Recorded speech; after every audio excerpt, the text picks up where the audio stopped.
veggies, welcome to the channel if you're new. I'm Alyssia and I am super excited to share this meal prep video with you. So many of you have asked for a Sprouts video, and this one is special because I'm sharing a healthy meal prep for the week for 2 people where I spent under $60 and bought my meat, organic, and most of my produce. Sprouts partnered with me to make this video possible, and I am not gonna lie, I'm stoked about that because it's an amazing grocery store that I love to shop at for healthy, natural, and organic foods, and the prices are great, as you'll see throughout the video. With my $60, I bought all of the main ingredients, but just so you're clear, that doesn't include any condiments or pantry items that I already had on hand. Let's start with breakfast. Oh man, these flourless zucchini, carrot, and oat breakfast muffins are where it's at. It's a blender muffin recipe, meaning it pretty much can't get any easier.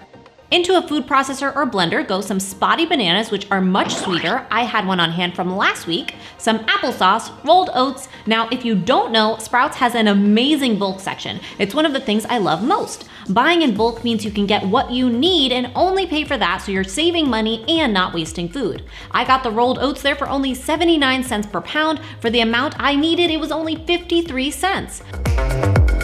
I also add eggs,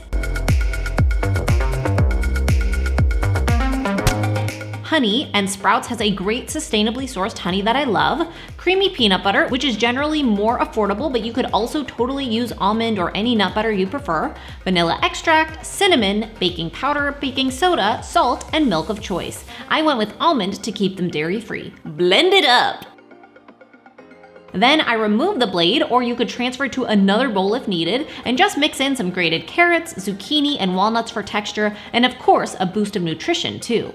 I use an ice cream scoop to get the mixture into the sprayed muffin tin evenly, and into the oven it goes at 375 degrees Fahrenheit for about 18 to 20 minutes until golden brown. Cool before enjoying. Oh man, these are wholesome and satisfying. They're like a breakfast bread in muffin form, with natural sweetness from the carrots and veggie goodness, of course. And these will last 5 days in the fridge, making them great for your weekly meal prep. For lunch, I'm doing sesame chicken 2 ways. One of the ways I keep meal prep less stressful is by keeping my proteins to a minimum because they're the most expensive and the most work. I used Sprouts organic air-chilled chicken thighs. Air-chilled means there's no water added, which keeps the real natural flavor of the chicken and juices. I used thighs because I think the fat provides more flavor, plus it's more affordable per pound, but they have air-chilled chicken available in breast and drumsticks too. It's always fresh, never frozen, and it's more flavorful and tender with a much crispier skin when cooked, which I'm gonna show you right now. For the sesame chicken, I first combine tapioca starch with water. This is going to help thicken my sauce, and mixing it with water first helps keep it from being clumpy so it integrates more easily. You could also use arrowroot powder or cornstarch. I add oil to a skillet over medium-high to high heat to get it going, and then add the chopped chicken and cook until browned and crisp around 4 to 6 minutes. I have gotta say that air chilling really does help, especially cooked over the stove, but it's also great roasted in the oven. Remove that chicken for now and get the sauce going. I add sesame oil to the pan. Sprouts has a great oil section too, along with some fresh garlic, ginger, and a small pinch of red pepper flakes. Cook for 20 to 30 seconds until fragrant, and then add a splash of chicken broth, honey, soy sauce, and the tapioca starch water mixture. In just 1 to 2 minutes, it'll thicken up, and then you can return the chicken to the pan and combine. If it's too thick, add another splash or 2 of broth and cook over low heat until smooth to your liking. Finish it off with sesame seeds. Wow, sesame chicken can be heavy, but this lightened up version seriously hits the mark. Savory with a hint of sweetness and so much flavor. Now it's time to use it 2 different ways for my meal prepped lunches. The first is a basic Asian-inspired bowl where I roast up some broccoli tossed with sesame oil, coconut aminos or soy sauce if preferred, sesame seeds, salt, and garlic powder. I did not get the broccoli organic, but it is on the Clean 15 list, meaning it's one of the produce options that is least likely to contain pesticide residue. I often do buy broccoli organic, but not always, and if I know I'm going to budget my money on something else organic that week, like my protein, then it works for me to not get it every time. Honestly, just do the best you can. It's not all or nothing. I also made some long grain brown rice. I spent less than $1 buying bulk and getting what I needed for the week rather than a larger pre-packaged bag, and just cooked it up over the stove.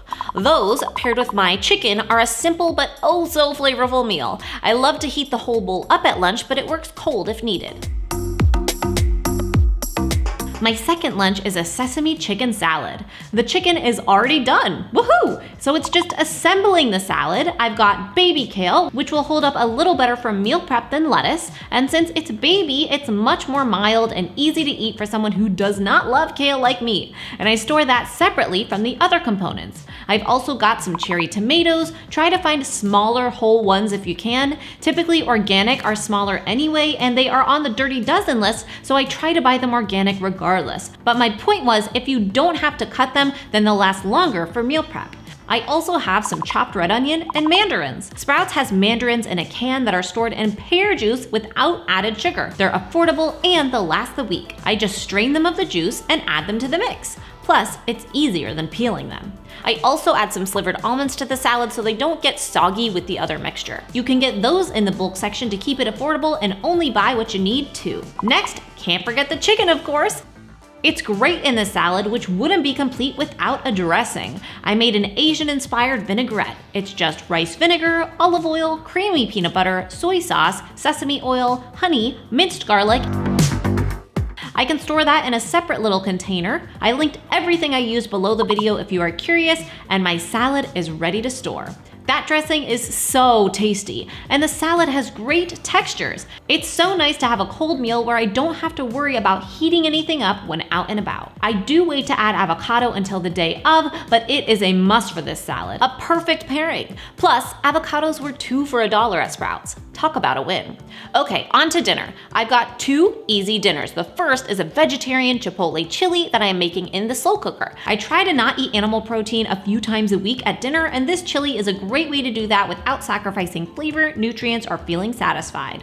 To the slow cooker, I add chopped onion, carrot, garlic, canned diced tomatoes, uncooked quinoa, dry black and pinto beans, which I got the quinoa and beans from the bulk section, meaning they kept my costs down. I got what I needed, and the quinoa was less than $1 because I was able to just get the amount I needed, and the beans were $1.29 per pound on sale. And bonus, the great thing about the slow cooker with beans is you don't need to soak them. Save yourself the trouble and just add them dry because they're going to cook low and slow just fine.